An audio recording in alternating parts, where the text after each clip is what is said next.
જેતપુરથી સૌથી મહત્વના સમાચાર આવી રહ્યા છે। જેતપુર સાયબર ક્રાઇમનું એપિસેન્ટર છે તે પકડી પાડ્યું હતું પોલીસ દ્વારા। અગાઉ 7 પકડાયા બાદ હવે દુબઈ કનેક્શન ધરાવતું વધુ એક મોટું નેટવર્ક છે તે ઝડપાયું છે।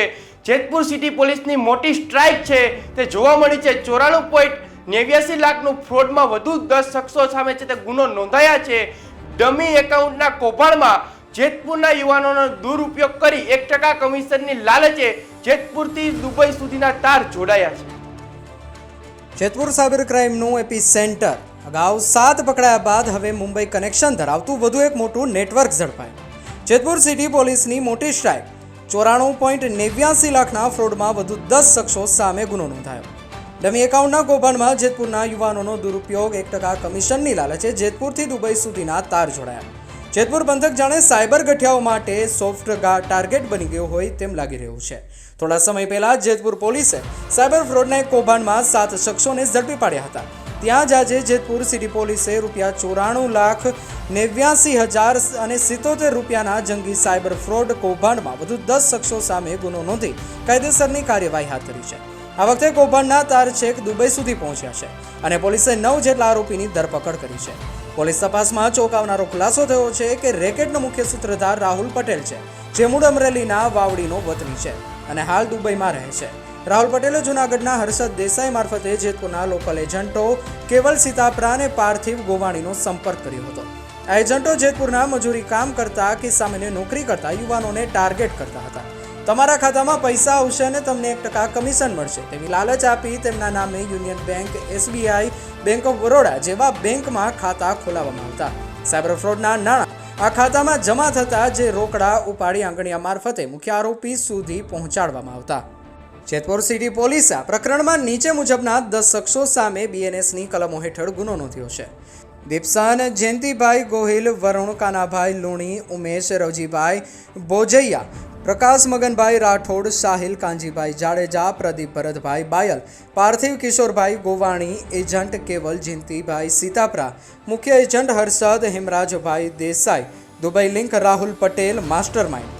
પોલીસ સમન્વય પોર્ટલ પર તપાસ કરતા આ ખાતાઓનો ઉપયોગ કરીને મહારાષ્ટ્ર, કર્ણાટક, પંજાબ, તેલંગાણા, ઉત્તરાખંડ અને કેરળ જેવા રાજ્યોના અનેક નિર્દોષ લોકો સાથે લાખો રૂપિયાની છેતરપિંડી કરવામાં આવી હોવાનું સામે આવ્યું છે। હાલ 9 જેટલા આરોપીઓની પોલીસે ધરપકડ કરી લીધી છે, જ્યારે માસ્ટર માઇન્ડ રાહુલ પટેલ ધરપકડથી દૂર છે। આ બાબતે જેતપુર હેડ કોન્સ્ટેબલ ધવલ ગાજીપરાએ સરકાર તરફે ફરિયાદી બની આ ગુનો દાખલ કરાવ્યો છે અને આગળની તપાસ PSI JP મલ્હોત્રા ચલાવી રહ્યા છે।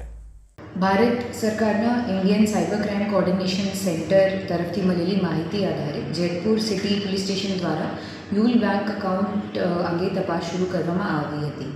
તારીખ 14/12/2025ના રોજ જેતપુર સિટી પોલીસ સ્ટેશનમાં ભારતીય ન્યાય સંહિતાની કલમ 316(5), 318(4), 61(2), 54 અને 317(2) મુજબ એક ગુનો દાખલ કરવામાં આવ્યો હતો।